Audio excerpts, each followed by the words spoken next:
बीच एक आइलैंड पर बनी हुई थी, जहां से आज तक कोई कैदी भाग नहीं पा। वो आज तक कई सारी जेलों से भाग चुका था, लेकिन एल्केट्रास से भागने के बारे में आज तक किसी ने सोचा तक नहीं था। करने की बात तो दूर है, जेल में पहुंचते ही सबसे पहले फ्रैंक की अच्छे से तलाशी ली गई, जिसके बाद उसे उसके सेल में भेज दी, जिसने एक चूहे को अपना पालतू जानवर बना रखा था। लिटमस के साथ अपनी बातचीत के दौरान फ्रैंक की नजर वुल्फ नाम के एक और कैदी पर पड़ी, जो शरेआम उसे छेड़ रहा था। पर फ्रैंक ने उसे नजरअंदाज करते हुए लिटमस के साथ अपनी बातचीत, जहां वार्डन ने उसे धमकाते हुए कहा कि यहां से भागने की कोशिश ना करे, क्योंकि उसके जैसे न जाने कितने आए, कितने गए, पर कोई भाग नहीं पाया। पर वार्डन के इस भाषण के दौरान ही फ्रैंक ने उसके कमरे से एक नेल कटर चुरा लिया, जो वैसे तो बहुत। थोड़ी देर बाद एक ग्रुप शावर के दौरान वुल्फ एक बार फिर फ्रैंक के पास आया और उसने दोबारा से उसे छेड़ना शुरू कर दिया। पर इस बार फ्रैंक उसे नजरअंदाज करने के मूड में नहीं था और उसने वुल्फ को पकड़कर पीटना शुरू कर दी, जिसके चलते अब इंग्लिश बाहर निकलने की कोई भी इच्छा छोड़कर किताबों में ही अपना मन लगा बैठा था। असल में इंग्लिश और फ्रैंक दोनों को ही हिस्ट्री के ऊपर लिखी हुई किताबें बहुत पसंद थी, जिसके चलते उन दोनों में काफी अच्छी दो। इसी दौरान फ्रैंक की मुलाकात डॉक नाम के कैदी से हुई, जो एक कमाल का कलाकार भी था और वो अपना ज्यादातर समय पेंटिंग करने में लगा था। डॉक का मानना था कि एल्केट्रास जैसी खतरनाक जेल में कोई भी आदमी पागल हो सकता है और उसकी पेंटिंग करने की। उसी शाम फ्रैंक को एक गार्ड ने कारपेंटर की नौकरी के बारे में बताया, जिसमें हर घंटे के 15 सेंट्स की तनख्वाह भी मिलने वाली थी।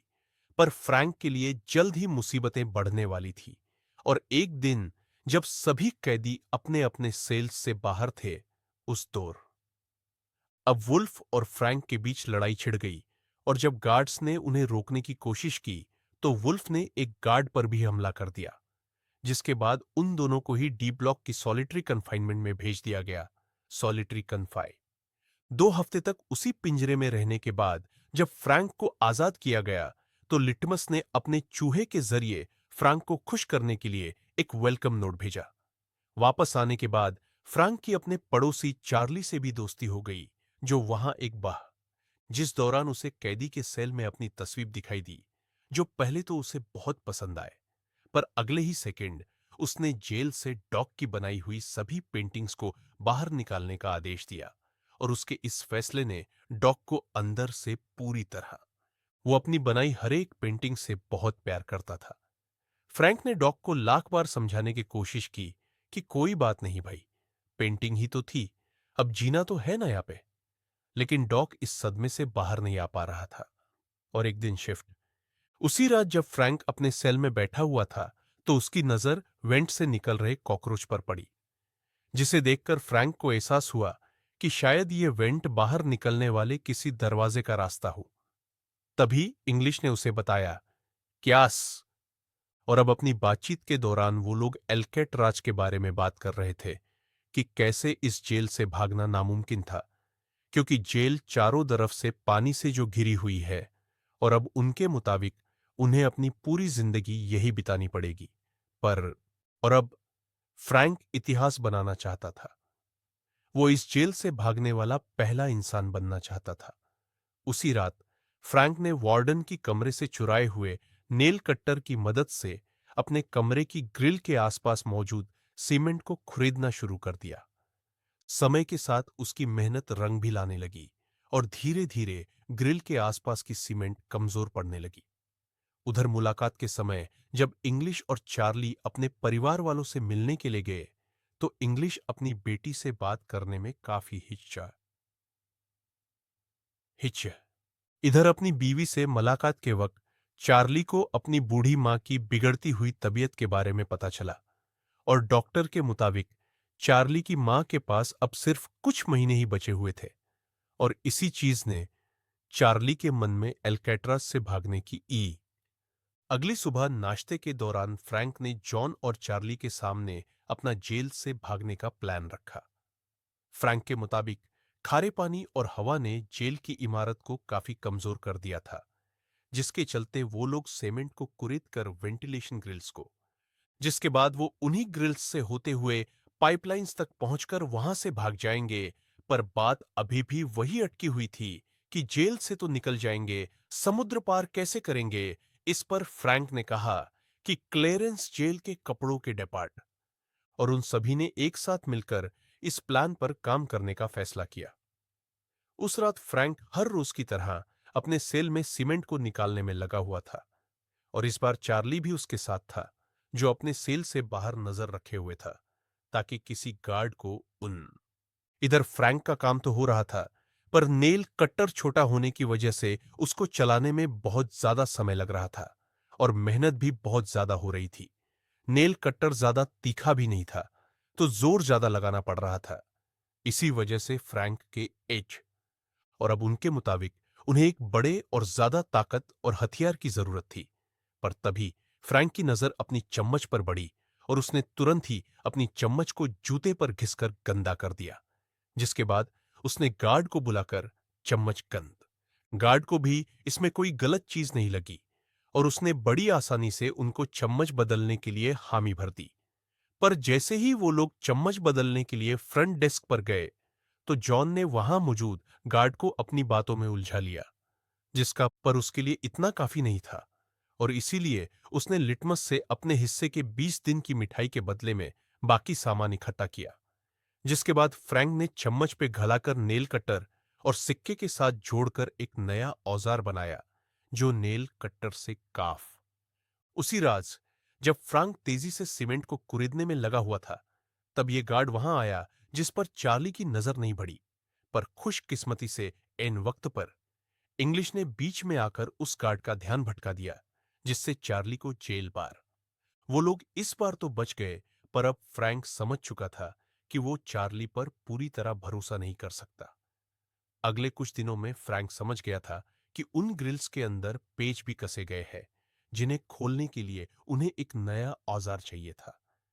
पर उसे दुकान से बाहर निकालने के लिए फ्रैंक को उसे मेटल डिटेक्टर से बचाकर निकालना था, और इसके लिए उसने एक लोहे का सड़ा हुआ टुकड़ा अपने हाथ में रख लिया। और जब मेटल डिटेक्टर का अलार्म बचा, तो फ्रैंक ने गार्ड के हाथ में वही इस पर फ्रैंक जानता था कि उन्हें अभी और ज्यादा तगड़ी प्लानिंग की जरूरत है, और इसलिए उन्होंने नकली सर बनाने का फैसला किया, जिसकी मदद से वो गार्ड्स को चकमा दे सकते थे। अब उन्होंने तुरंत ही सामान इकट्ठा करना शुरू कर दिया, जिसमें जॉन का। उसने सबसे पहले अखबार को दीवार से निकली हुई सीमेंट में मिलाकर इंसानी खोपड़ी का ढांचा तैयार किया, जिसके ऊपर पेंट और बाल लगाकर वो लोग गार्ड्स को चकमा देने वाले थे। अपने प्लान को और मजबूत बनाने के लिए चार्ली ने उन ग्रे एक रात फ्रैंक ने अकेले ही ऊपर जाने का फैसला किया, जिसके लिए उसने उस नकली खोपड़ी और नकली ग्रिल का इस्तेमाल किया। पर पाइपलाइन से ऊपर पहुंचने के बाद फ्रैंक को एक लोहे का दरवाजा दिखाई दिया, जिस तक वो अकेला नहीं पहुंच सकता था। अगली सुबह फ्रैंक और चार्ली ने पिछली रात हुए हादसे के बारे में बात की, और तब तक जॉन और क्लेरेंस ने भी अपनी अपनी नकली खोपड़ी बना ली थी, जिसके बाद सभी ने इसी प्लान के साथ आगे बढ़ने का फैसला किया।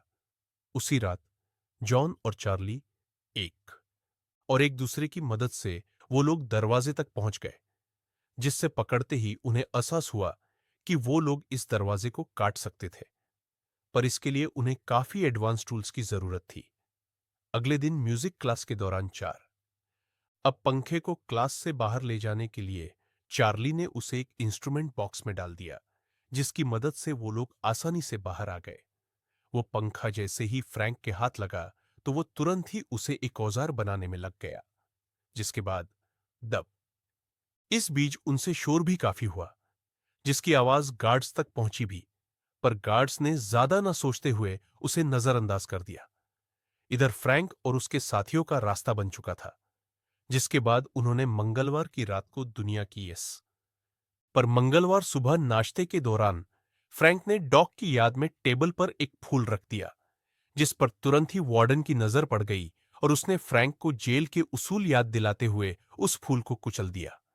वार्डन के इस बर्ताव से सबसे जी थोड़ी देर बाद वार्डन ने अचानक फ्रैंक के सेल की तलाशी ली, और उसे वहां कुछ भी नहीं मिला, जिसके चलते वो काफी नाराज था।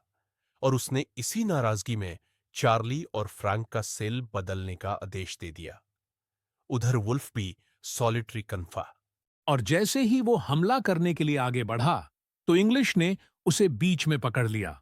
उस रात फ्रैंक, जॉन, चार्ली और क्लेरेंस ने पाइप में मिलने का फैसला किया, लेकिन फिरायन वक्त पर चार्ली काफी ज्यादा घबरा गया और उसने प्लान में शामिल न। और इधर चार्ली की आंखों के सामने से उसकी आजादी का सपना दूर होता जा रहा था। उधर उस दरवाजे को पार करते हुए फ्रैंक और बाकी लोग छत तक पहुंच गए थे, जहां उन्हें सर्च लाइट से बचना था। उधर चार्ली ने भी आखिरकार जेल से भाग। वहीं दूसरी तरफ सर्च लाइट से बचते बचाते फ्रैंक, जॉन और क्लेरेंस जेल की दीवार तक पहुंच गए। उन्होंने देखा कि कहीं आसपास कोई है तो नहीं, और फिर वो चुपचाप दीवार को पार करके जेल से बाहर आ गए।